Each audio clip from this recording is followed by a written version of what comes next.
In this video, I'm going to catalog going through the back half, putting the back half together of the buggy. So there's going to be fitting the fuel cell, planning for the radiator, shock mount tie-ins, finishing the back of the roll cage, thinking about things like sway bars and bump stop placement.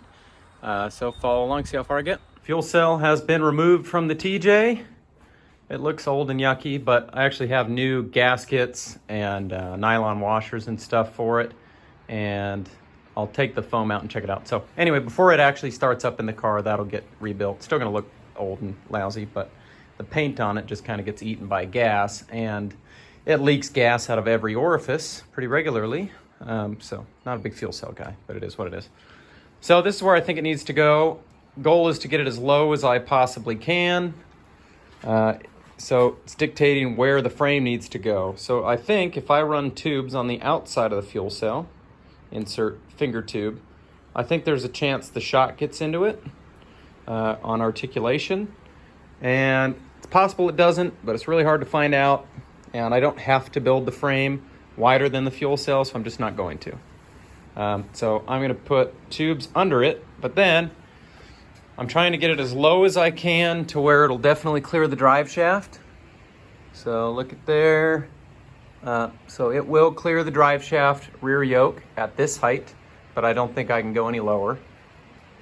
So I need to make a tube that goes here, goes under the fuel cell, flat there, has to kick down slightly to catch that chassis tube there. And then back here, I can't do a cross tube behind it. So what I think I'll do is a cross tube under the fuel cell. These will come up and then go straight up to a tube up here.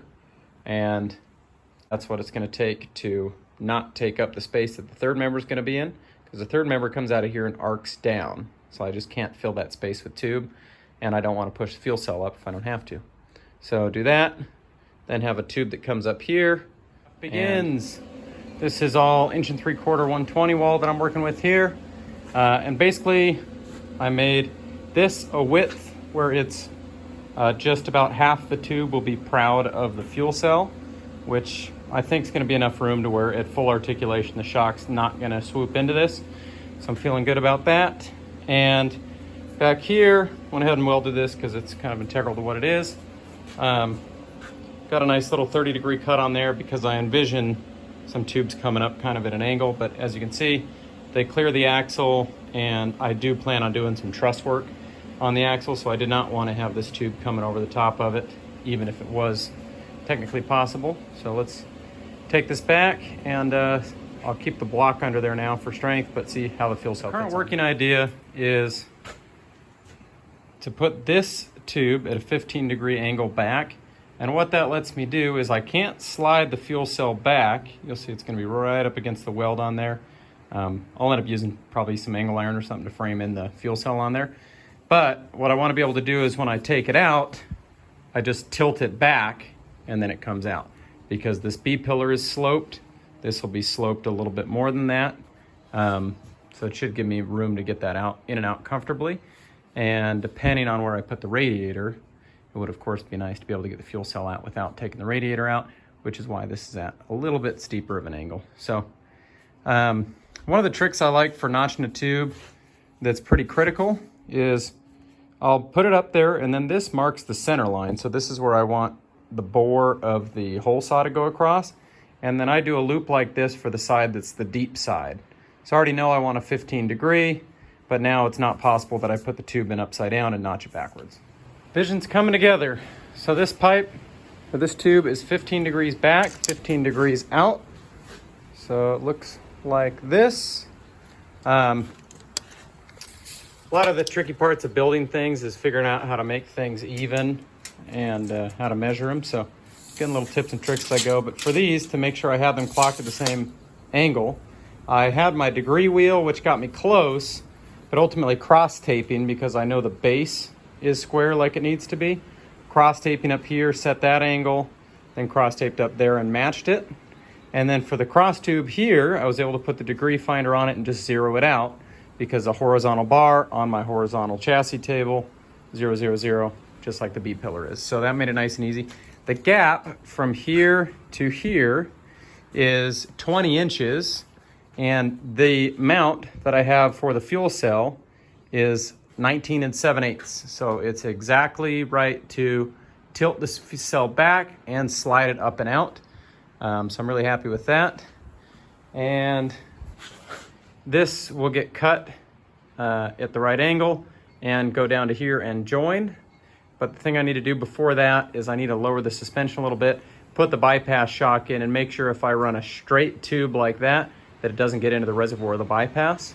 Otherwise, it's going to need a bend to come in ever so slightly. But I think I'll be able to get a straight tube in there, but we're going to find out. Bypass clears. Got plenty of room. Both sides tied in with the tubes here. Took measurements, made sure these angles cut here are even. This bar, obviously, I knew exactly where it needed to be. Matched my cope here and over there. So now we're moving on to the back half. So originally I thought it would be cool to get the tire completely flat, but unless I had a shorter cell that was taller, it was just gonna hang out way too far. So I'm thinking somewhere like here, but I don't wanna just build a tire carrier out of there. I'm really hoping I can build some storage into this compartment. But I'm kind of starting first off with sway bar. So I made this, cut this tube down to the width that my Curry anti-rock bar needs. And I realized the anti-rock bar is probably going to be too soft for this car, but I don't know. It works good on the TJ now. This car is going to be lighter, but it's got a higher roll center percentage, which is going to lean towards body roll, which means typically you need more sway bar to control that. But also the center of gravity is super low. So I don't know. I'm going to try it. I'm going to make that bar the length it needs to be for the Curry anti-rock, which is a 45-inch bar, which is really long. So if the anti-rock bar is no good, I'm thinking I can get bushings to fit a larger bar inside of that. Otherwise, it'll get cut shorter. I don't know. We'll see. But I'm going to go ahead and build it, and I'm going to aim to place it somewhere around here so that I can get it roughly 14 inches away from the axle. Right now, I'm using a bar on the sway bar that's 11.5 inches. I think I need to make the bar longer for this setup because it's going to have more travel. I don't want to be stressing the bar out too much. So I might just aim for 12 or 13 inches. I'll put that 14 away. You have a tab hanging off the back of the axle. That should make up all the difference. So going to make some tubes now to go from there to there. And then I'm going to figure out how to make cargo, namely my DeWalt box and my Artec cork crate. If I could slot them both in there, that would be pretty rad. And they'll be so close to the axle, they're not going to get hit on rocks hardly ever. And then I'll fine tune the angle of the tire. But I think this is where I like the tire right now. We'll see. Things are getting silly now with trying to come up with 50 ways to hold things. So we have the old school milk crate, pile of wood blocks. This is the DeWalt box that I ultimately want to fit. And this is the 1 3/4 120 wall tube for the sway bar. Obviously, it's rolling around. Right now, I'm making the legs to bring down and locate the sway bar at the angle where the tire will be resting. Going to be tricky to get that all square. I think I'm going to have to make the sway bar tube and the legs over on the front of the chassis table so that I can get everything flat.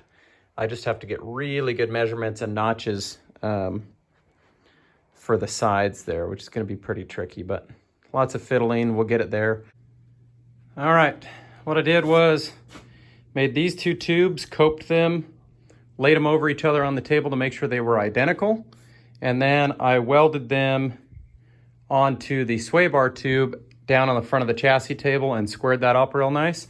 So I knew that once I got these lined up here, I had to touch up the notch a little bit just because I wanted it to come into that union, but I did it together while they were attached so the notches would match.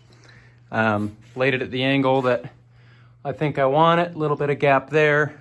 I put a little weld on some of the stuff here, a little bit there, a little bit here, a little down there, just to try and stop this thing from pulling all apart while I'm test fitting stuff, but let's heave the tire up, see what it looks like. All right, I'm pretty fired up on this. I like the amount that it's hanging back. Haven't decided how I'm gonna mount it. I have a 3-point strap that I've been wanting to use, so I'd like to make that work. Probably 2 points up here, 1 around the back, but that would mean I need to add some kind of a leg to attach it on, and needs to be strong so that if I drop on a rock and something, I don't hit it. So I'll have to play with that, but theoretically I'll do 2 tabs here, run that down, and here. That would be pretty nice. And then potentially I could put something up to catch the hub of the wheel, so it doesn't wiggle that much. I might look into doing that. But next project's gonna be trying to figure out a layout where I could get that and my cork crate in here, see if it's possible, and then try and build a back half around it. Taking a little bit of shape here. I'll do a plate gusset here. There's not enough room next to the cell to land a tube. And obviously this is offset to get over the rear axle and leave a little bit of room for some truss tie-in for these upper link brackets. So I'll do a plate gusset there, maybe with a dimple die, which would be a nice touch. But these triangulate out. This was an absolutely just miserable notch to make because you're not coming straight in at the tube. You're coming in at, let's say a 10-degree angle. And then you're not coming right up against the tube. You're notching against these 2 tubes. So terrible. So basically doing these 2 tubes is a full night of work for me. That being said, probably about an hour and a half. So I need to decide now how I want to tie this cargo area in. I'd like to do something that's not that beefy, so if I ever smashed on a rock, I can just make another one, but also that has its own shortcomings. And then I need to decide if the spare tire is going to sit where it is. I can basically do a cross tube here and then put a hub up that the wheel sits on, which is probably what I should do. Otherwise, I have to build a rigger down here to catch the tail of the ratchet strap, which I think is just eventually going to get drug on rocks and stuff and destroyed. And then it's going to have a bunch of leverage against the sway bar tube, which I don't really want to get jacked up. So I got to do some pondering on that, maybe chuck the tire back up there and look at it. Wanted to add some side-to-side stability. Again, right now, this might end up being the rearmost point of the car, is the sway bar tube. So I put in a diagonal, this 1.5" 090 DOM, just to triangulate it a little bit. And the rest of the chassis is gonna get some gusset work there. So I'll do everything, and then I'll probably triangulate underneath the cell. Just so if the car gets hit weird or tips over, I don't want to knock the back out of square. Right now, I'm working on this tube here. Obviously, as you can see, that's not where it needs to be. It needs to scoot over here. But these compound notches where you're fitting in a finite space, they're just so easy to mess up the notch, shorten the tube too much, and then the whole tube's junk. So I'm really sneaking up on it, which luckily is the nature of this. I can have that tube be a little bit too long there and just keep fine tuning the notch up here, which is really critical. And then as I do that, it'll scoot this wider. And before I stick this in this corner, I need to weld this whole joint. And then I'll stick this in here. And this is actually 2-inch, part of the down bar. I'm sure it's not necessary per Ultra 4 racing spec. It doesn't have to be 2-inch. But it is a key support for the main halo, so I decided to do that at a 2-inch. And it's coming down to 1 3/4, but it's coming into an intersection of a gajillion tubes. So this will be, essentially a bulkhead of beef. So I'm not worried about it, this tube being big or anything. And 2-inch actually notches onto 1 3/4 very nicely. It's a very weldable joint. I've been pondering spare tire mounting. I should hub mount it, but I really want to strap mount it because I have the strap and I don't really have a better reason than that, but I'll come back to that later. That might mean I need to add a little hoop here, which I'm not opposed to, but it means that I can't get this box out. I also, keep in mind, this is at full compression, but I don't love how low the box is. So I'm kind of rethinking the whole thing, and I'm thinking maybe what I do is build it to fit my Artec cork crate, which is narrow and it's shaped like a wedge, and I can get it higher in the chassis than I can this box. And then make a containment system to put 2 of those Bauer tool bags that I got from my grandpa. You know, as I was just here staring at how to make this work, tool bags caught my eye.